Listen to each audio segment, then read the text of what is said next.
On this short video, I want to discuss the month of Tevet, and in particular the fast, the 10th of Tevet, the coming this Friday fast, the fast that commemorates the beginning of the siege that led to the destruction of the first temple.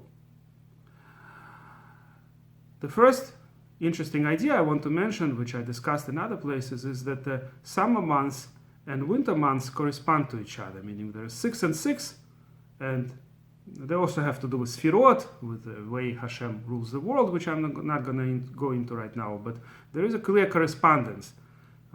For example, just now Hanukkah finished, which started in Kislev, and the corresponding month, right, this is the third month of the winter, and the corresponding third month of the summer is the giving of the Torah in the month of Sivan.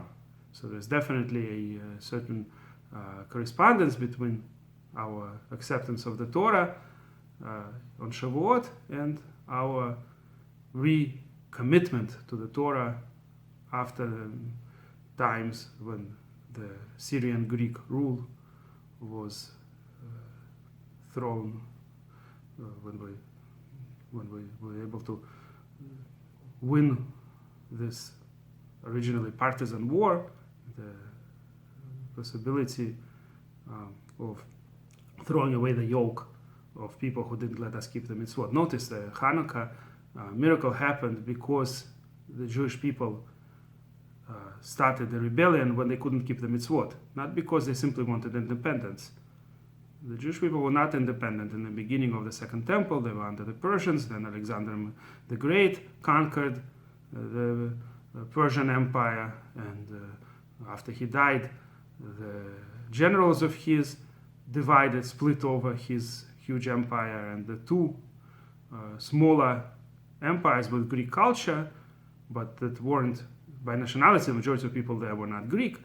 The two that ruled over Judea were sometimes Ptolemies in Egypt, and sometimes the Antiochuses, the Seleucid Empire in the north in Syria. So that's why we call them Syrian Greeks. They had Greek culture, but Syrian nationality. So these are the two empires, the Greek Ptolemies and the Egyptian Ptolemies and the Egyptian Greeks who ruled over Egypt, the Greek generals that ruled over Egypt, and the Greek generals and their descendants who ruled over Syria. And throughout that time, the Jews did not rebel. It's only when the fourth Antiochus, they call him Antiochus Epiphanes the fourth, he, for some reason, there are different opinions why, but he started the Gezerot, the decrees against the Jewish observance, and that's when the Jewish people rebelled, and this is what brought the Hanukkah miracle and eventually the independence of the Jewish people for a while. But whatever the case may be, Hanukkah, of course, is primarily the holiday of commitment back to religion. There is even a discussion why on Hanukkah most of the mitzvot are very spiritual as opposed to Purim. The mitzvot are purely physical. To eat well, to give friends gifts, to help the poor. So the explanation that Levush gives, and Rabbi Chaim Wasserman develops it to a great extent, that in Purim it was the people who were against us, Haman, and the people who were with Haman, Amalekites, they wanted to destroy the Jewish people no matter what. Their anti-Semitism was similar to that of Hitler. That it didn't matter how religious we are. He just hated all the Jewish people. So he wanted to physically kill us, and that's why we physically celebrate this holiday. We have a nice feast, we give each other gifts, help the poor. On the other hand, on Hanukkah, the whole spiritual danger was only because we were Jewish by religion. If we wanted to accept Hellenistic culture, then nobody would fight us. And that's why we specifically have the mitzvot that are purely spiritual. At any rate, Hanukkah is definitely connected to Shavuot and corresponds to it. It's the third month of the winter. But I must say that in the winter everything is less active than in the summer. Obviously, Hanukkah is nowhere near as important a holiday as the holiday of Shavuot. All the biblical holidays are from spring to fall. In the winter, things kind of slow down. Most farmers didn't really do a lot of work during winter. Of course, nights are long, and when there was no electricity, people generally slowed down the activity when the night is long and day is short and also cold. I discussed in a different place that the whole Jewish year is considered one big day.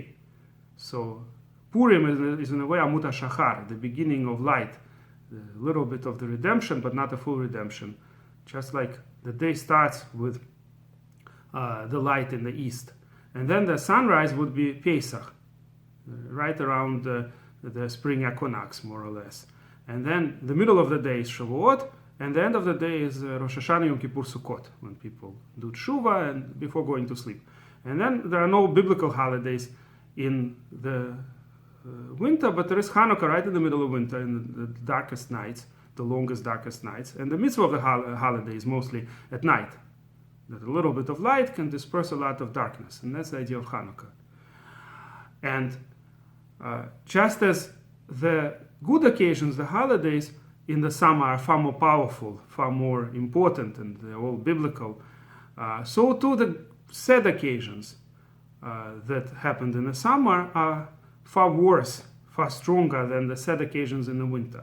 So the next 2 months, the correspondence is Tamuz and Av, till the middle of Av, till Tu B'Av, corresponds in the winter to the months of Tevet and Shvat. Tu B'Shvat corresponds to Tu B'Av. So basically a month and a half is not such a great time for us. The month of Tevet after Hanukkah and the month of Tamuz after 17th of Tamuz, basically. And in both of these months, something bad happened that had to do with the destruction of the temple. But obviously the worst time is Tamuz and Av. That's the 3 weeks when there are a lot of different laws of what we can't do. People don't marry around that time and all kinds of other laws. In the winter, everything, like I said, is not as active. So therefore, even the bad things are also much less sad in a certain sense. So the 10th of Tevet is, of course, a fast day, but it's not as strong. It's a short fast day. Of course, when the days are short, it's easier to fast. And it's only from the morning to the evening, not the entire day like Tisha B'Av. By the way, if you want to eat in the morning before Amut HaShachar, before it gets light in the east, usually it's considered 72 minutes before sunrise. Some say it's a little bit more than that.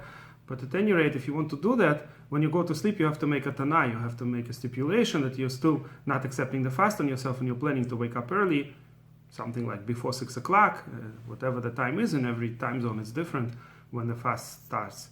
And I want to still wake up, let's say at 5:30 and eat a little bit, so you have to make that condition before you go to sleep. So the 10th of Tevet is the shortest fast and the easiest fast. And it's interesting, it's the only fast that can never fall on Friday. This year it falls on Friday. Notice how it falls on the same day as the last day of Hanukkah, but it doesn't have to be that way. If Hanukkah has 2 days of Rosh Chodesh, if Tevet had 2 days of Rosh Chodesh, then it would fall differently, right? The last day of Hanukkah would then be the 2nd of Tevet, not the 3rd. And then the 10th of Tevet would not fall on the last day of Hanukkah. So this particular fast, even when it falls on Friday, we fast till the stars come out. Usually people pray in the evening of Shabbat and then they come home and eat. So the interesting thing about this fast is that it's considered what's called midivrei Kabbalah. Kabbalah here is not mysticism. Kabbalah here means tradition. And that is that it's not in the Chumash, in the 5 books of Moshe, but it is in the Tanakh. It happens to be in the prophet who lived in the beginning of Second Temple. His name was Zechariah. And this prophet mentions the fasts of the 4 fasts that commemorate different stages of destruction of the temple. And he only mentions the months, but not the days of the month.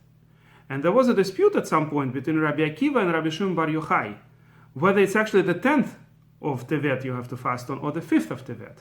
So on the 10th of Tevet, like I said, the siege started that led to the destruction of the temple. What happened on the 5th of Tevet?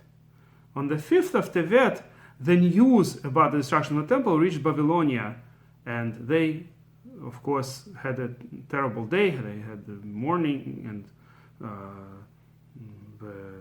became for them like a kind of Tisha B'Av. And that's why the 5th of Tevet could be the candidate for the month, the 10th month. Tevet is the 10th month, right? The fast of the 10th month. But we, of course, follow the opinion that it's the 10th day of the 10th month. And that's when we fast. Now, everybody who is not sick has to fast, but there are some communities, especially among Hasidim, where the women do not fast. Certainly pregnant women nowadays don't fast, or women who are nursing, but even regular women in some communities don't fast. The majority of communities, both men and women, if they're healthy, if they're not sick, they fast. But if a person is a little bit sick, then they don't have to fast at all. This is not so strict. It's definitely a kind of fast where you don't have to even fast partially if a person is sick. And I wish everybody who is fasting an easy fast, and I hope that Hashem will have mercy on his people again, and I hope that we will survive all the terrible things that are happening now, and all the terrible danger that the Jewish people in the land of Israel and all over the world are. And as we always recovered from all the terrible things that happened then, we still commemorate something that happened 2,500 years ago.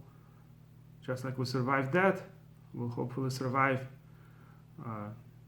all our other tzarot, all the terrible things that are happening. And